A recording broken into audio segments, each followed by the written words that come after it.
In this tutorial, I'm going to show you guys how to do a double exposure effect in Photoshop. It's very simple. We're going to take two images, align them on top of each other, and kind of create a very creative image. Let's get right into it. Okay, so as you guys can see, I'm already in Photoshop. I've already imported my first layer here, which is basically just a leaves image here. As you guys can see from the bottom up, just some cool leaves and some trees. And as well, I've got another portrait image here as well, just shot against a gray background. Now, first of all, what I'm going to do is just take the first canvas here from the portrait and as well the layer and just move that all the way over to our first canvas here with the leaves. Alright, let's select the portrait here. We're going to minimize that. We don't need that at the moment. Now the next step, again, I'm going to press F, full screen mode, so we get not distracted here by the background. Alright, so now let's take the move tool, and first of all what I'm going to do is just place my subject in here somewhere. I can also transform my subject still a little bit, so I can obviously transform this a little bit bigger, but I don't want to. I just want to have a little bit of shoulders and his head like this. Okay, great. Going to place him somewhere over here. Now for the next step that I want to do is obviously I want to extend here just left and right the background.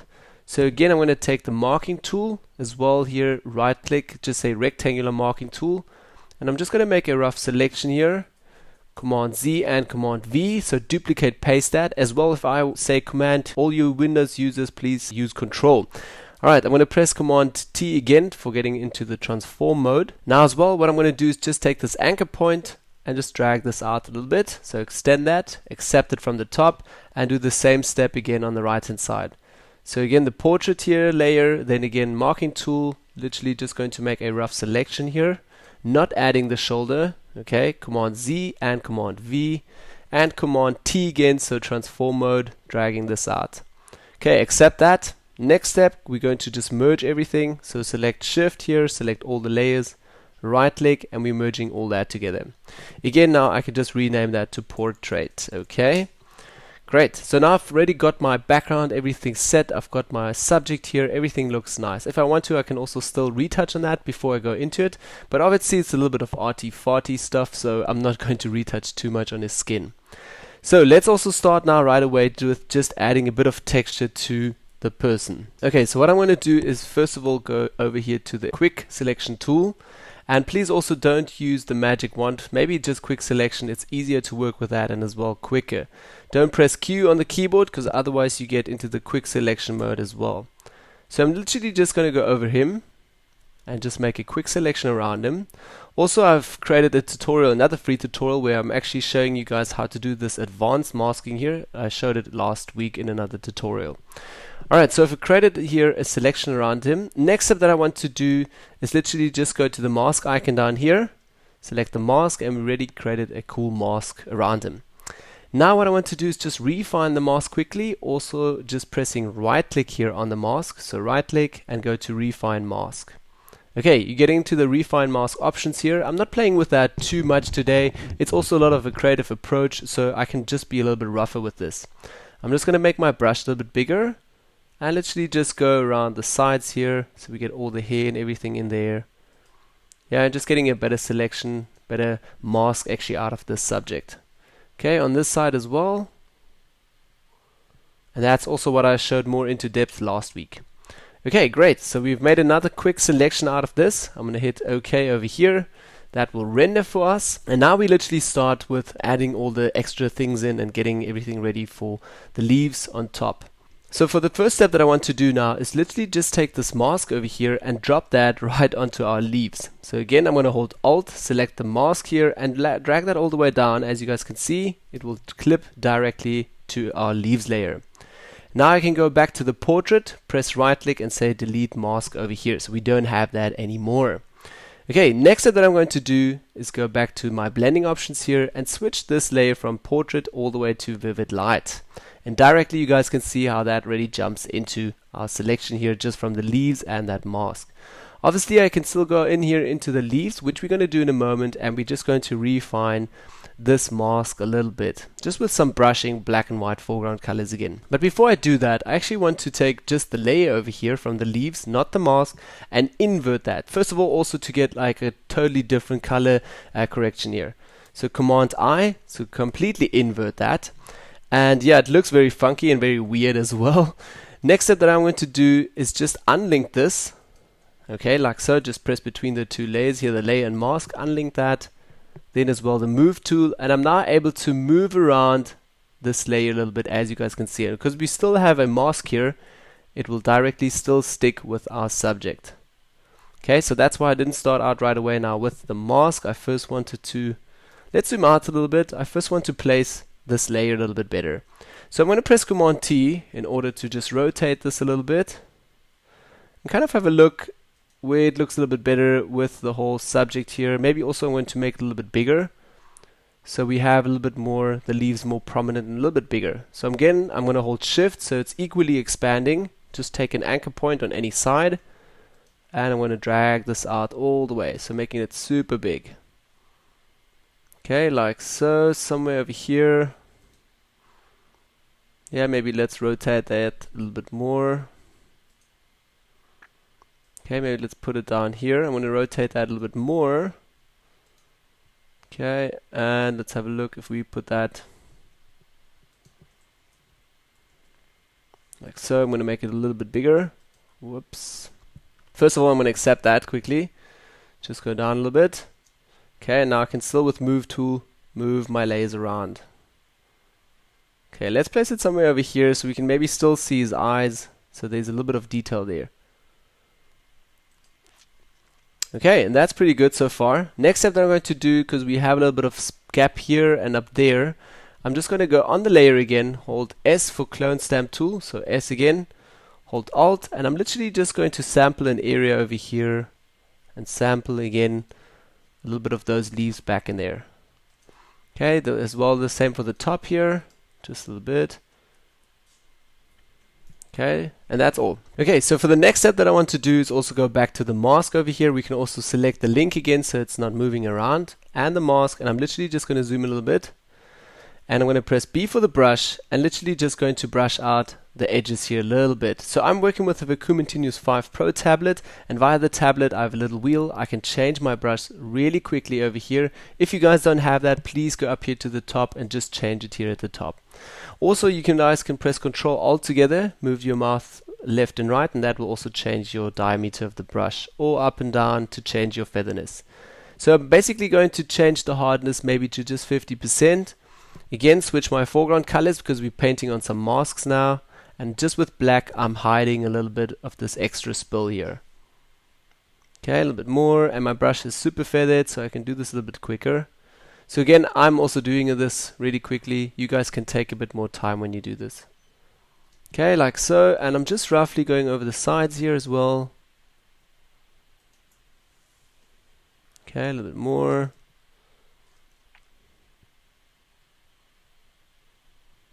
And over here, okay. Yeah, that's basically it. Now I'm going to zoom out, and I think the contrast is still way too hard here on our inverted layer. So what I want to do is just basically double tap here onto the layer to get into the layer styles. And now under the layer styles, under blend if, I'm just going to hold Alt and take the black sliders and move them away a little bit. And as you guys can see, the whole black, the dark rich blacks disappear a little bit. So but we still have all the white details here from our layer. So I'm going to take it somewhere over like this. Okay, accept that. And I can also directly see that the layer, I'm not too happy yet with our masking here and the layer position. So I'm just going to select the layer again, also unlink this again, and now move this around again. So just literally up a little bit. And you guys can obviously change this all the time and be totally creative with this, how you guys want to place this. So I'm just going to leave it like this now. Great, let's also go continue with the effects, how to get the colors and everything. Obviously the layer, you can move that around loads of times.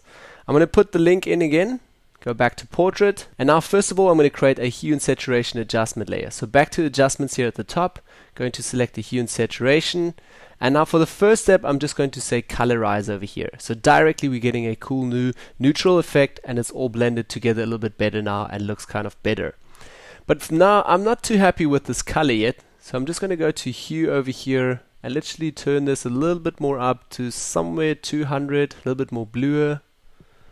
Yeah, something like this, 210 maybe. Yeah, I'm pretty happy with that as well. Now if you would still want to increase the contrast a little bit, we can also play here with our lightness. And darkness, obviously, to make this a little bit brighter or darker. I'm actually going to leave it like a +4 or so.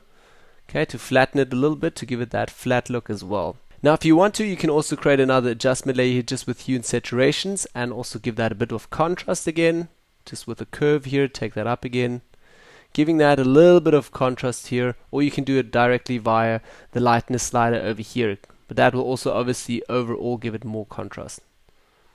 So I'm going to leave it like a +4 and also switch on here my levels layer, maybe take that up a little bit. Again, it's a little bit of fine tuning and playing here. Okay, great. So for the next step, I'm going to create as well a mask. I'm going to create again a dodge and burn layer, again just with a new layer over here. Again, hold Command A, selecting everything with the selection. Marking tool, I'm going to press right click and say fill, and fill this again with 50% foreground color here, just maybe under the contents. Okay, so we already have again a gray layer, again switching the blending option all the way down to soft light.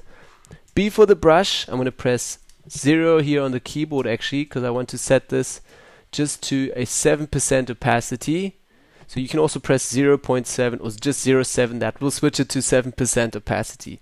Command D, getting out of the selection, and just B for the brush, and I'm going to choose here now a black foreground color, and I literally just want to enhance this beard a little bit the eyebrows. Okay, maybe I'm going to darken and brighten up actually the eyes a little bit. Going to darken these areas a little bit. Okay, and just doing a little bit of dodge and burn. Again, I'm going to press Control Alt together to just feather my brush completely. It's a little bit too hard. Okay, also over here, and brushing in here a little bit. So this is totally creative as well, so you guys can do whatever you want with this, and if you want to not have so much contrast, you can obviously brighten that again. So I'm going to switch the foreground colors back here to white. Okay, and now I'm going to dodge a little bit, just brighten his eyes a little bit, switching that over a little bit. Okay, like so, and around his lips a little bit around here. Okay, giving that a bit more detail, maybe down here.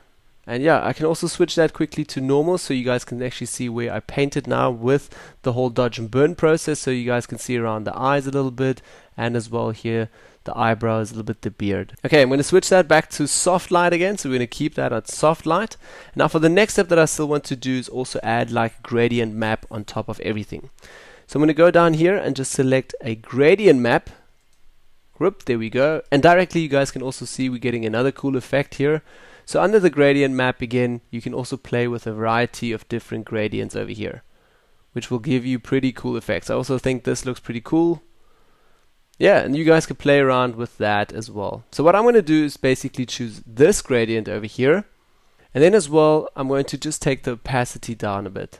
So maybe like just let's take it to like a 40% or so, a little bit in there, like maybe just a 40 or 39, 40%. Yeah, that looks actually pretty cool. So before and after, before and after. Now for the next step again, I also want to still add like a little bit of a glow here in the top, like kind of a gradient as well.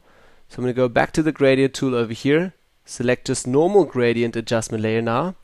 And this time I'm first of all going to select here just radial, so it's a little bit more in the center. I'm also going to say reverse. And as well now from the gradient, I'm going to choose a gradient here that I created myself again. So it's basically a little bit of a lighter center point going over to a lighter yellow, an orange, a deeper orange, and then into black. So as you guys can also see here from the gradient. Okay, I'm going to select that. Okay, and also going to press right click and just say here Rasterize Layer, so I can literally just move this around and make it bigger, scale it, whatever I want to do with it.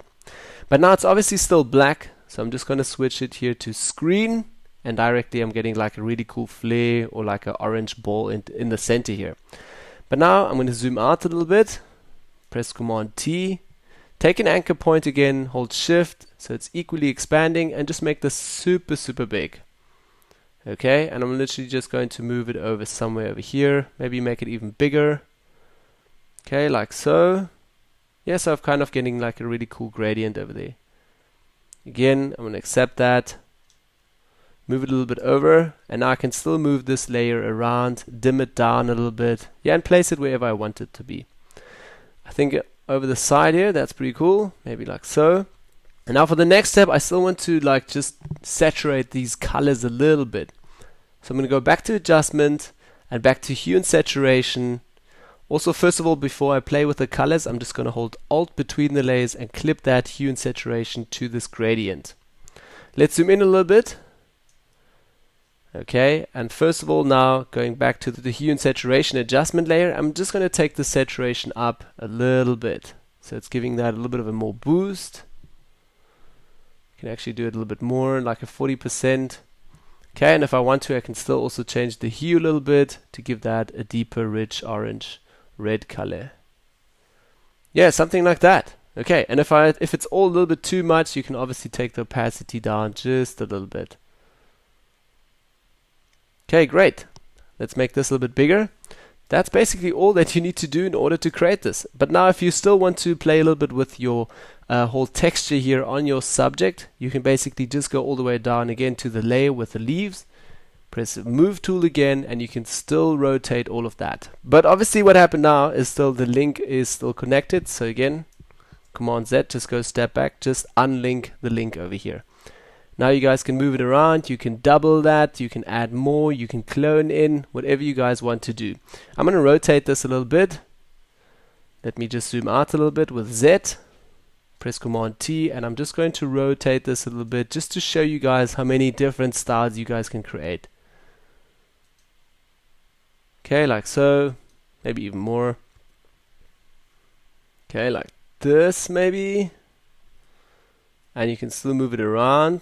Yeah, now it looks like there's a lot of leaves coming or trees coming from the bottom. Yeah, going up in his face. And now you guys can still go onto the mask here, refine the mask, brush that out, also clone in some more textures here at the top. Yeah, so as you guys can see, that is basically it, just aligning here some leaves on top of this guy's face. Now if you guys like this tutorial, don't forget to hit the thumbs up. If you have any questions about this, also you can leave it down below in the comment section. I'm happy to interact with you guys and give you guys some feedback for this retouching technique. Yeah, thanks again guys for watching, share it with all your friends, and I'll see you guys all in the next Photoshop tutorial. Bye bye.